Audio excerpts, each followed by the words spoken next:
सुनबाई, ए सुनबाई, अंजय, कुठे गेल्या दोघी पण या?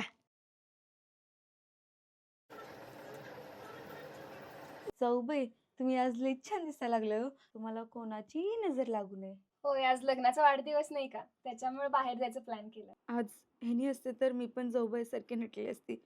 आज ही माझी अवस्था नसती अशी. सुनबाई, मी तुझ्यासाठी साडी आणल्या, गिफ्ट. आवडली तुला? हो, खूप छान आहे. अरे वा, वहिनीला नवीन साडी गिफ्ट आणलंय वाटतं. अंजय, मी तुझ्यासाठी पण साडी घेऊन आल्या. आई, मला असं वाटतं की तू ही साडी मला देण्यापेक्षा मोठ्या वहिनीला दिली पाहिजेस. अगं, असं कसं तू म्हणतेस? तुला तर माहित आहे ना, तुझा दादा गेलाय आणि ती कसा सजवून धजून राहील बरं. लोक काय म्हणतील? आई, ताई खरंच बरोबर बोलावल्यात. जाऊबाईंना पण नटू-थटू वाटत असेल. मगाशी खूप बारीक तोंड करून माझ्याकडे आलेल्या. लोक, आई लोकांचा काय विचार करतेस ग तू? अगं तिचं वयच काय आहे? एवढ्या लहान वयात ती विधवा झाली, यात तिची काय चूक आहे ग? ही लोक फक्त हसायला येतात, पोसायला नाहीत येत. आणि तिचं पण मन आहे, तिला पण सजावं, सवरावं, नटावं वाटत असेल ना ग. ऍक्शन.